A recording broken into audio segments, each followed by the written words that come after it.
1800s, Manchester, England was the epicenter of the Industrial Revolution. Manchester's story is often shrouded in the smog and soot of Charles Dickens' novels, but this is a city with a glorious past and perhaps an even greater future.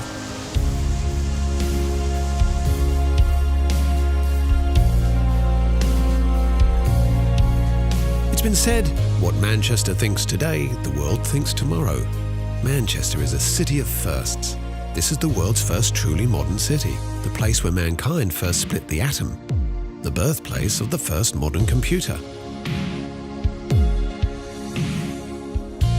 Manchester's story begins here, in Castlefield, where the many chapters of the city's story merge into one. Explore the remains of the Roman fort, built to guard an ancient river crossing. Wander the banks of the Bridgewater Canal, whose completion in 1761 is regarded as the beginning of the Industrial Revolution.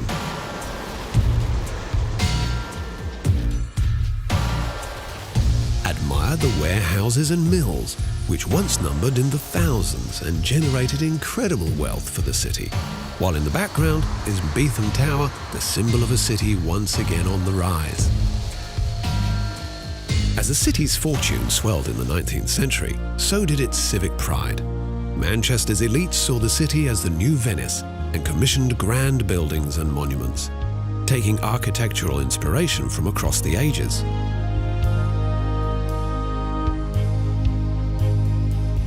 Manchester's crowning glory is its town hall, built to rival the great buildings of London. Admire the incredible Victorian Gothic exterior, lavish staterooms, and murals which celebrate the city's history. This is a building that proclaimed, "This is Manchester, and we've arrived."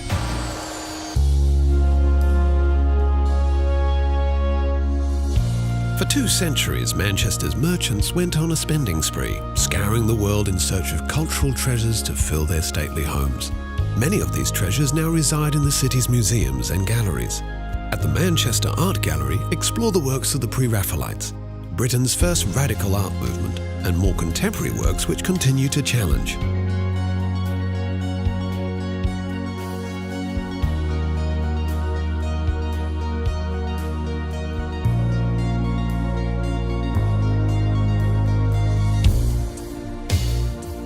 At the Manchester Museum, step into a Gothic revival time capsule housing millions of items from a T-Rex skeleton called Stan to one of the UK's most important Egyptology collections.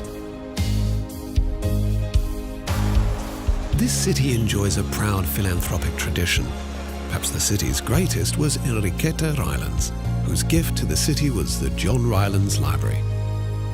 Dedicated to Manchester's largest textile magnate in the 10 years it took to create the neo-Gothic masterpiece, the widow acquired 40,000 books and oversaw every last detail, a labour of love for her late husband and the people of Manchester.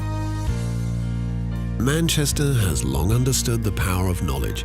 In 1653, the Chetham Library became the country's first free public library and has been open to all ever since. Let your fingertips wander the Tudor-era shelves, then step into the room where Frederick Engels and Karl Marx began to write the Communist Manifesto, a work inspired by the crushing conditions the city's workers once endured. Revolution and reform run deep in Manchester's waters, housed in a restored Edwardian pump house in the People's History Museum, which celebrates those who challenged Britain's rigid political and class systems. Stand before the simple desk where Thomas Paine penned The Rights of Man, a book that helped ignite the revolutionary fires in America and France. At the world's oldest surviving railway station, you'll find the Museum of Science and Industry.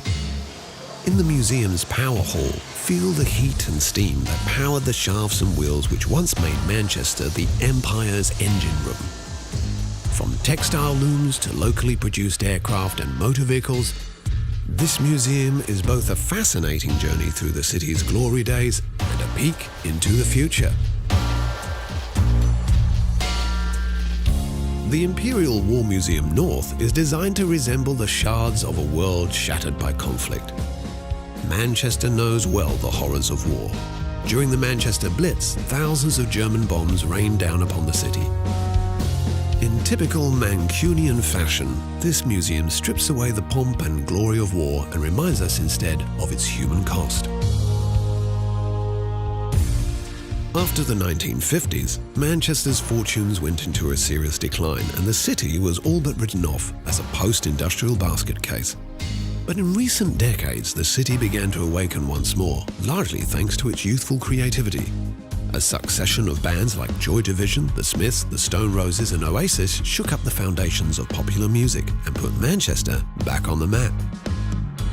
Explore the city's incredible musical heritage in areas like the Northern Quarter and pick up some rare vinyl along the way. Then head to The Village, around Canal Street, which perfectly encapsulates the Mancunian ideals of tolerance, self-expression and good times. But if there is one source of pride that truly unites this city, it's its two football clubs, Manchester City and Manchester United. In 1968, Manchester United became the first English club to become European champions. Today, the club enjoys a global fan base in the millions.